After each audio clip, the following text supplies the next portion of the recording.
What happens when we overload electrical connectors? I've got an assortment of the most commonly used types here, and we are going to put up to 50 amps through all of them and see which ones fail first.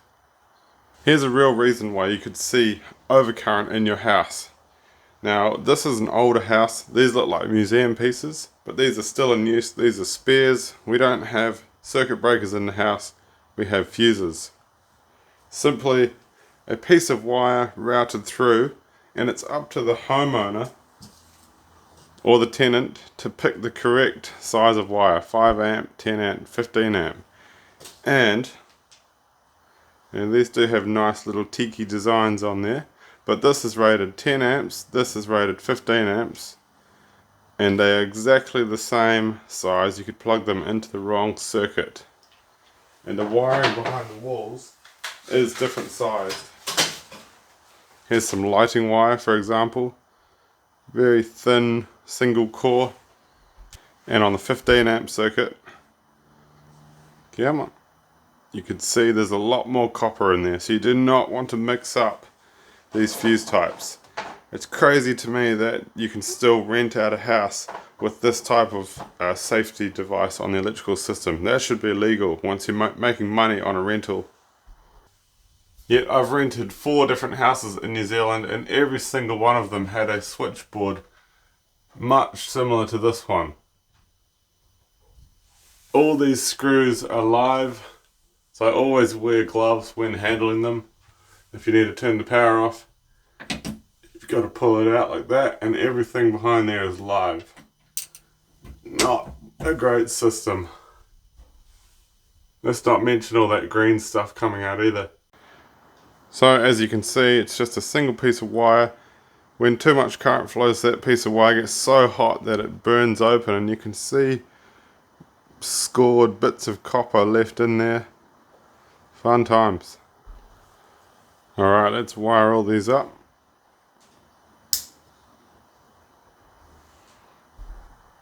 We are ready. Do not try this at home. I've got this running through a step down transformer, so the voltage in the circuit is actually only around 2 volts. With that said, we've got our possible incorrectly wired fuse in the house. 15 amp when it should be a 5 or 10 amp one. And let's see how much current flows before that fuse pops.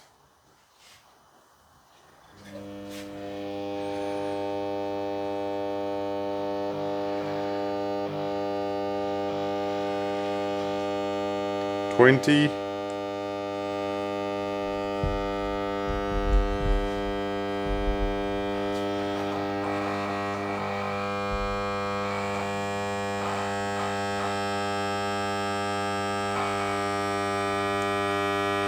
$30 amps.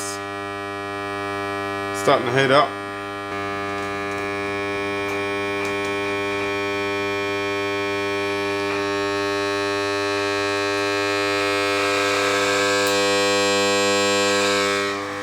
Okay, that's loud. So that reached about 35 amps before it popped. Now with that out of the system, we should have stronger connection, because that wasn't connected how it was supposed to be in the switchboard.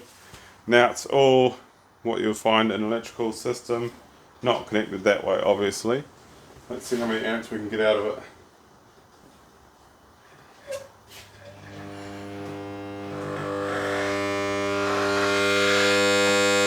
$60, $65 amps. Man, that's loud. Okay, my transformer actually started overheating, so I'm going to include that in the video. If that pops, well, that can be part of the fun. Another thing to note, it's really cold today and the wires are sitting on the garage floor. In your house, they could be inside the insulation and they would get hotter a lot quicker.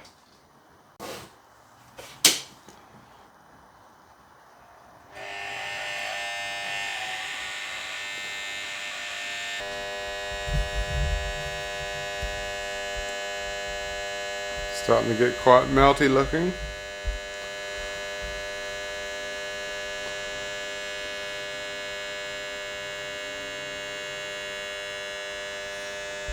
especially around that one.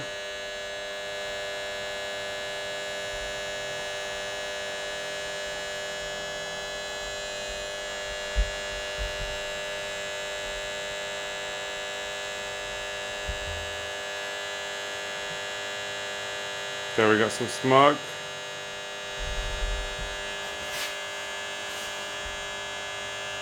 Smoke's coming from the transformer actually. Okay, well, that's as far as I want to go. The test has held up quite well actually compared to my current transformer. I need more amps and I need them now. Ah, the humble 12-volt battery. Let's see what happens. Let's try it. I'm definitely wearing safety glasses for this one.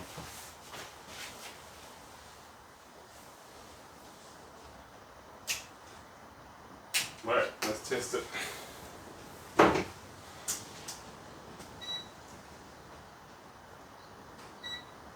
DC.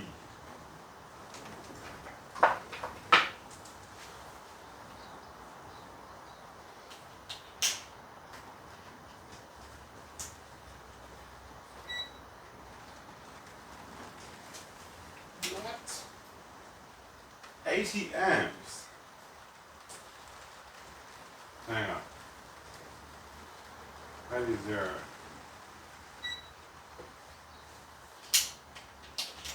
Plug it in. Yo! Okay.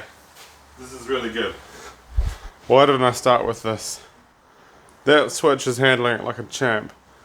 This is saying 80 amps. That's incredible. Very peaceful 80 amps. Okay, let's see what happens.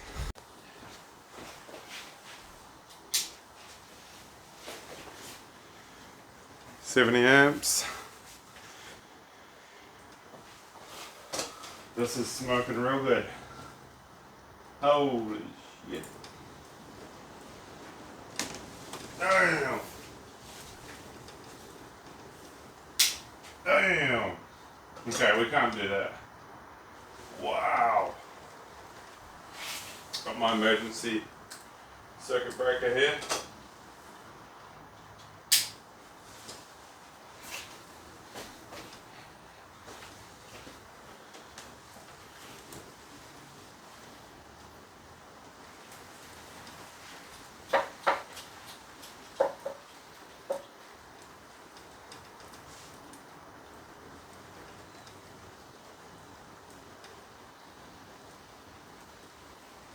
Oh shit.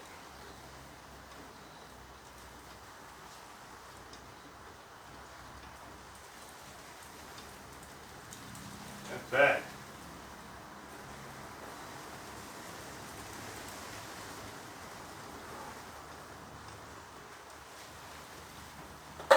Wow.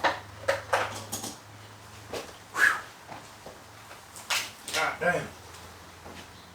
That is real dangerous.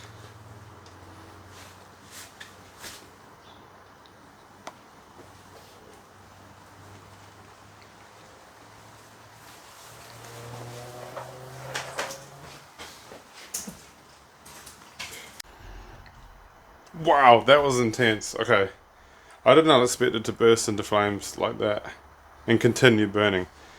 That's a really good result for all of these. Like technically that should be the same wire as this and this, but I suppose it's insulated and it's just made out of a much shittier material than the cabling that's in your wall. Wow. Let's finish these. This is the best circuit breaker.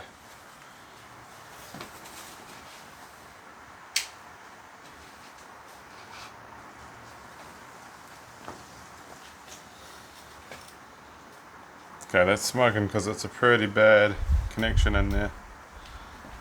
Man.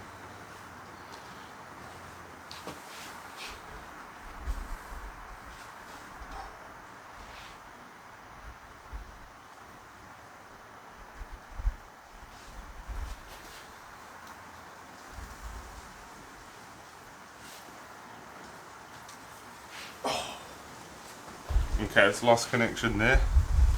That's good enough for me, I think. Bam! So that was actually quite terrifying. Let's have a look.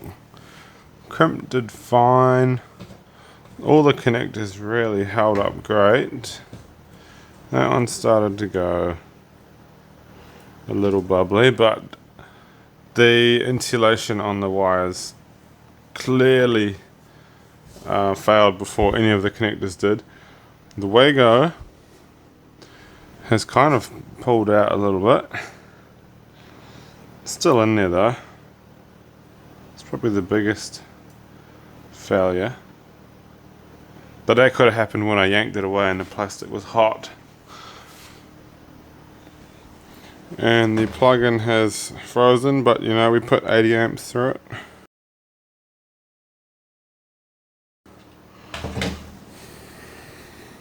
So there we go, that's what happens. I'm very happy with how all of these connectors performed today. And I don't think there's really any way you'd get 80 amps flowing through, even if you put the wrong fuse in. But still, if any of these are terminated wrong, the screws aren't done up tight enough, that 30 amps could definitely start a fire when you introduce insulation and wood chips inside the wall. Anywho, thanks for watching. Have a good one. Okay, that's smoking because it's a pretty bad connection in there. Man.